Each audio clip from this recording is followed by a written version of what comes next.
ابلیس جو ہے کچھ لوگوں نے یہ کہا ہے کہ ابلیس یہ کون تھا؟ جنات تھا. ایک دوسرے آیت میں بھی ہے کان من الجن، وہ جنات میں سے تھا.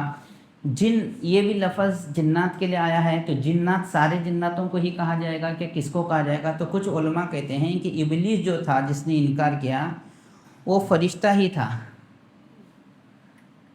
اور وہ فرشتہ تھا اور وہ فرشتوں کی ایک جماعت ہے جس کو جنیہ کہتے ہیں.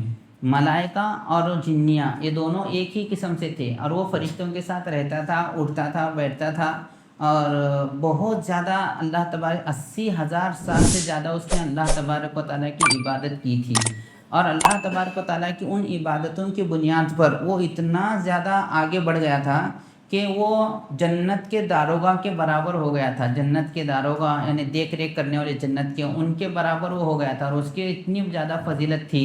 وہ فرشتوں کو بھی دوسرے واعظ و نصیحت کیا کرتا تھا، اتنا زیادہ وہ بڑھ گیا تھا. کچھ لوگ کہتے ہیں کہ وہ فرشتوں میں ہی سے تھا. جنیہ ایک فرشتوں کی قوم ہے جن کو آگ سے پیدا کیا گیا، اور باقی جو ملائکہ ہیں ان کو نور سے پیدا کیا گیا ہے. یہ ایک قول ہے، لیکن ہمارے جو مفسرین علماء، مشہور علماء، جمہور علماء کا یہ قول ہے کہ ابلیس جو ہے وہ جنات ہی سے میں تھا. اور وہ پہلے زمانے میں یہاں پر کہاں بستے تھے؟ آدم علیہ السلام سے پہلے زمین پر بستے تھے. اور پھر زمین پر بہت زیادہ جب فساد ہوا تو ملائکہ یہاں آ کر ان کا قتل و غارت گیری کر رہے تھے، تو ان کو سب کو ختم کیا. لیکن یہ جو بندہ تھا ابلیس، اس کا نام کیا تھا؟ اس کا نام عزازیل کہا گیا ہے. کئی میں عبرانی زبان میں اس کا نام عزازیل ہے، اور اس کا دوسرا جو نام ہے عربی میں اس کا نام حارث ہے. اس کا نام حارث تھا اور عزازیل، یہ دونوں نام اس لیے میں بتا رہا ہوں کہ انسان بعض مرتبہ کچھ بھی اڑتا ہے نام رکھ دیتا ہے، اور پوچھتے ہیں کہ بھئی کیسے نام رکھنا چاہیے، کیا رکھنا چاہیے، ان کو کچھ پتہ نہیں ہوتا، اس کے پر آتے ہیں رکھ دیتے ہیں. ایک نام مفسرین نے حارث بتایا ہے. اس کا عربی نام اس کا حارث ہے ابلیس کا، اور عبرانی نام اس کا عزازیل ہے. جب یہ فرشتوں کے ساتھ رہتا تھا تو یہ فرشتوں کے ساتھ رہتا تھا، اور ان کے ساتھ اس کی بہت سارے چیزیں چل رہی تھی، بہت اچھا نیکی کے اوپر تھا، تو اس وجہ سے اس نے انکار کیا. یا یہ کہ ایسا ہو سکتا ہے کہ اللہ تبارک و تعالیٰ نے یہ کہا کہ فرشتوں کو حکم دیا. جب بڑی فرشتے تو بڑی چیز ہیں، اگر شیطان کو جنات میں سے مانا جائے تو بھی اس وقت وہ فرشتوں کے ساتھ تھا. فرشتوں کو حکم دیا گیا سجدے کا، تو اس کا مطلب ہے کہ سارے کے سارے لوگوں کو حکم دیا گیا اس وقت. ایسا نہیں ہے، یہاں پر کہا گیا کہ حکم دیا گیا، صرف بڑوں کا نام لیا گیا ملائکہ کا، لیکن اس کے اندر سب لوگ آ گئے. اس کے اندر بڑے آئے، چھوٹے آئے، یہاں تک کہ جتنی چیزیں اس وقت وہاں پر موجود تھی سب کو سجدے کا حکم دیا گیا تھا.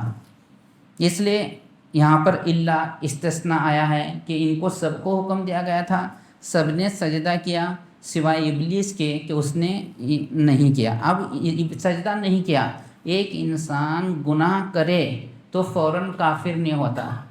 یہاں پر حکم دیا گیا ابلیس کو کہ سجدہ کرو، اس نے سجدہ نہیں کیا. اب اس کے سجدہ نہیں کرنے سے فوراً وہ کافر ہو گیا؟ کافر ہوتا ہے. ایک انسان نماز نہیں پڑھتا، نماز پڑھنا ضروری ہے لیکن نماز نہیں پڑھتا، تو نماز کے نہیں پڑھنے سے وہ کافر نہیں ہوتا. داڑھی رکھنا ضروری ہے، داڑھی کی نہیں رکھا تو کافر نہیں ہوتا. پھر کفر کیسے، اس کو کافر کیوں کہا گیا؟ ابا واستکبر کی وجہ سے کافر کیوں کہا گیا؟ ابا واستکبر، یعنی اس نے صرف سجدہ نہیں کیا، اتنا ہی نہیں بلکہ سجدے سے انکار کیا اس نے. آپ نماز نہیں پڑھ رہے ہیں الگ بات ہے، لیکن آپ نماز کا انکار یا اس کا مذاق کیسے کر سکتے ہیں؟ آپ روزہ نہیں رکھ رہے ہیں ٹھیک ہے، لیکن آپ روزے کا مذاق کیسا کر سکتے ہیں؟ آپ تراویح نہیں پڑھ رہے ہیں ٹھیک ہے، لیکن آپ تراویح کا مذاق یا کہ اس کا انکار کیسا کر سکتے ہیں؟